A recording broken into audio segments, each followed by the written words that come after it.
Claro, el abuso, ¿no? del poder se puede abusar. Pasa en los gobiernos, en la política. Sí, siempre. Efectivamente. Entonces esto es un proceso que hay que ir trabajando, pero, insisto, no permitan que les violenten ni así, ni un tantito así. Porque eso... Que tomen nota todos. Claro, eso lo que va a hacer es cultivar la no normalización de la violencia en la sociedad. Esos padres y madres que tomen nota en sus casas, porque si reciben este tipo de atención por sus hijos, que tomen medidas, que acudan a un especialista y que pidan ayuda.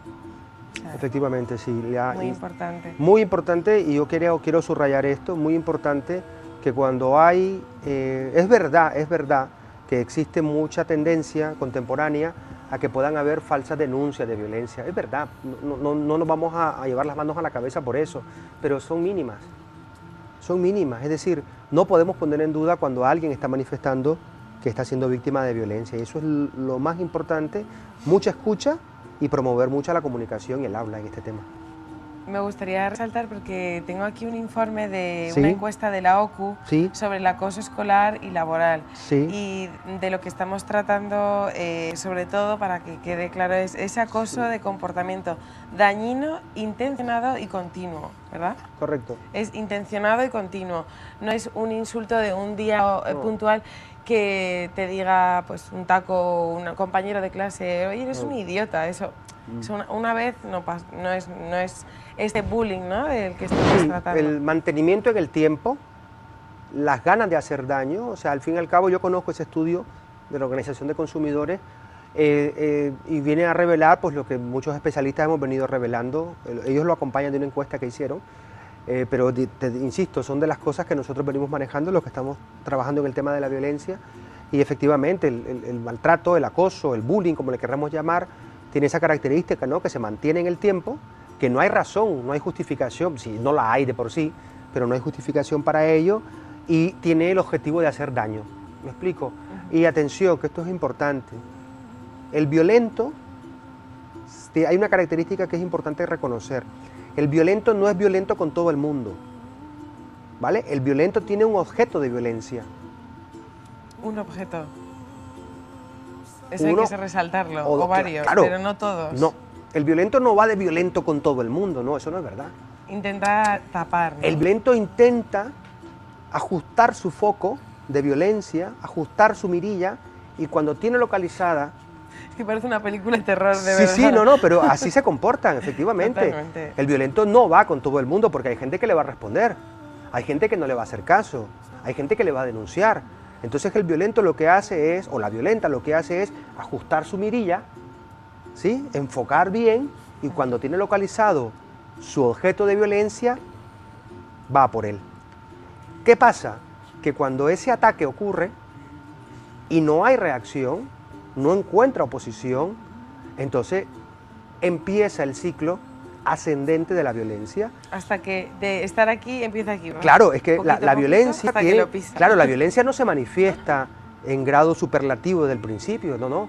El violento va como gotita de agua, poco a poco, y entonces en la medida que ve que puede y que siente esa satisfacción de hacer daño, esa relación de poder, ese ejercicio de yo puedo más que tú, va increciendo. Entonces descalifica y es capaz incluso de anular, de hacer invisible a una persona. Sobre todo estos niños y niñas, Sí. En estudios también aparece que tienen estas personas violentas, estos niños, que son sobre todo niños con problemas graves familiares. O sea, sobre todo, es lo que me gustaría destacar, o a lo mejor me equivoco, porque puede ser que un niño tenga una relación normal, estable. La violencia, en cualquier caso, tanto quien la ejerce como quien la padece, es multifactorial. Hay muchísimos factores. A mí siempre me preguntan, por ejemplo, ¿cuál es el perfil de una persona violenta? Exacto. Ya sea un niño o adulto. Yo siempre digo todos. Yo tengo una experiencia en el año 2002 y hasta el 2004, 2 años aquí en España, de trabajar con hombres violentos, ¿sí? Teníamos una relación con la universidad en Nicaragua. Ellos mismos lo reconocían, ¿no? Que Claro, eran personas con problemas. Y trabajamos 2 años con hombres maltratadores, con hombres violentos aquí en España, Y obviamente eran hombres que iban, digamos, de manera voluntaria, en principio, al tratamiento, y eso garantiza en parte el éxito. ¿Me explico? Y una de las cosas que yo identifiqué ahí, en el campo directamente, es que tenía desde estudiantes, ingenieros, mecánicos, profesores, O sea, todo. había de todo. O sea, el perfil, el espectro es enorme, y todos estaban sanos. No tiene necesariamente que ir mal vestido y ser un macarra. Ni tiene por qué estar enfermo. Eso siempre se ha asociado, muchas veces, y muchos medios de comunicación insisten permanentemente en, sin querer, justificar el ejercicio de la violencia, ya sea por problemas familiares o ya sea por problemas conductuales o enfermedades psicológicas. Es decir, y eso es un error. Un hombre educado puede ser un maltratador. Perfectamente.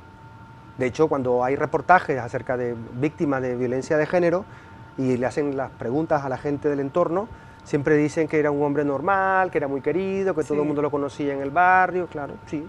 Que, claro, no parece que vayan a cometer luego, pues, crímenes, ¿no? Hay un principio jurista que dice que no se juzgan a las personas, sino los hechos de las personas. Nada tiene que ver con que sea una persona normal, o que sea una buena persona, o que sea un ilustre ingeniero, o un ilustre artista para que sea violento. No tiene nada que ver. Entonces, por eso te decía, es multifactorial y puede aparecer tanto en el que ejerce la violencia como el que la padece. Sí, muchas veces tendemos a fijarnos un poco en la apariencia, ¿no? Pues bueno, si tiene estudios, es una persona educada, va bien vestido, es formal, pues tiene la apariencia de luego no ser una persona, un maltratador, ¿no? Porque luego en las noticias aparecen esos casos que vemos que dices tú, increíble. ¿Cómo puede cambiar, no? El mito se rompe cuando en los trabajos, en las oficinas donde se ejerce el bullying hacia ciertos trabajadores, tu jefe puede ir perfectamente de traje y de corbata. Y el bullying también pues, lo pueden ejercer en los colegios, no solamente los compañeritos, también pueden ser los profesores hacia los alumnos. También es verdad, este acto se me había olvidado preguntarte. Claro, eso es un ejercicio de poder. Un profesor, una profesora hacia un alumno puede ejercer un trato de violencia. Yo sé que aquí en España, años atrás, el profesor sí que podía pues, pegarle al alumno pues, con una regla o algo así. Me han contado pues, esos familiares que les hacían poner así la mano y les daban, ¿no? Como castigo. Sí. Eso actualmente no está permitido. Mira, bajo ningún concepto, eso que estás diciendo tú es normalizar la violencia. La violencia no está justificada bajo ningún concepto. Básicamente porque no sirve, no resuelve, no es verdad que arregle. Es decir, la gente que se educa, entre comillas, la gente que se forma, entre comillas, a base de golpes, no se forma, se deforma. Yo siempre pienso me gustan mucho tus comparaciones muchas veces, que son más accesibles a todos. Entonces, por ejemplo, un perro, una mascota, un perro que tienes en tu casa, puede llegar a ser el mejor perro del mundo o el más asesino. Depende de cómo lo eduques, ¿no? Entonces, esos perros que les trata mal, que les hacen pasar hambre y que los tienen descuidadísimos, sin amor, sin cariño, luego atacan. Claro. Yo creo que es un poco parecido. Mira, los niños que son maltratados físicamente, o los adultos, las adultas que son maltratadas físicamente, si están en una conversación normal contigo, ¿sí? Así frente a frente, y de repente alguien levanta la mano porque se va a acomodar el pelo.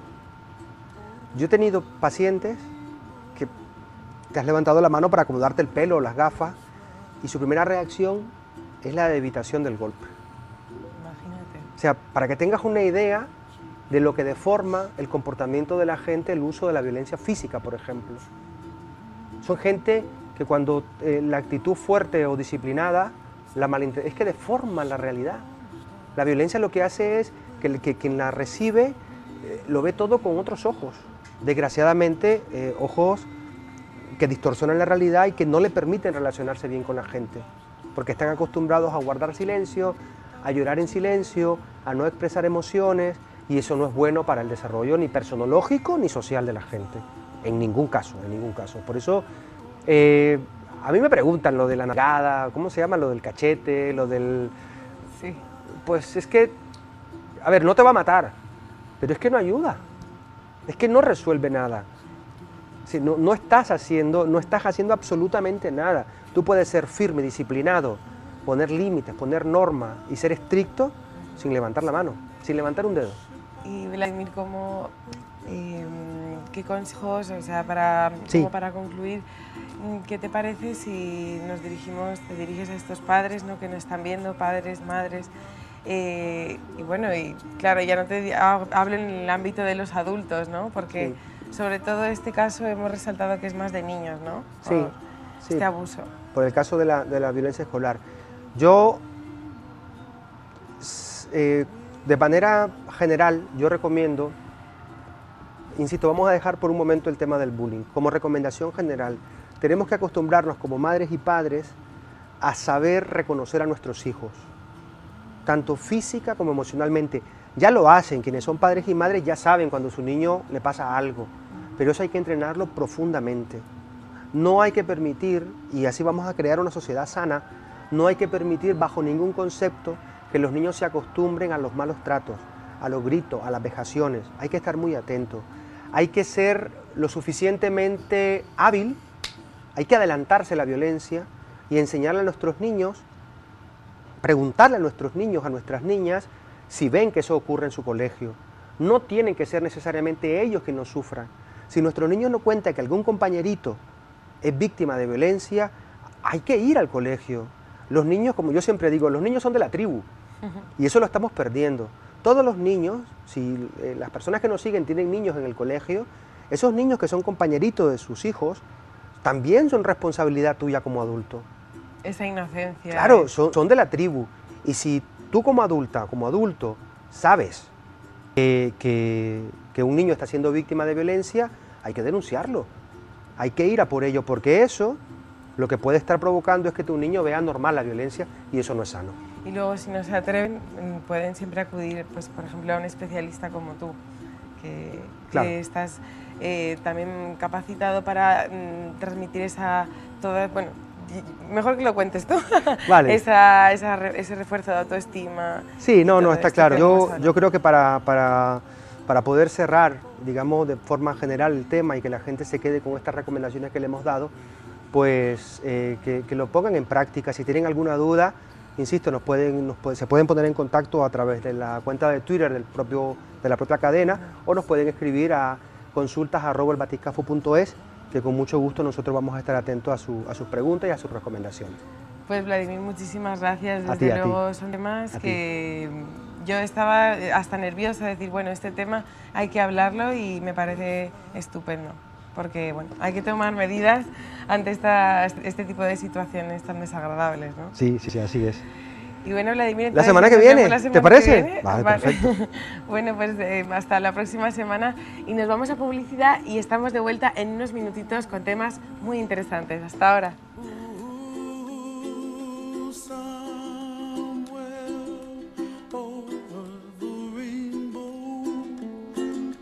Way out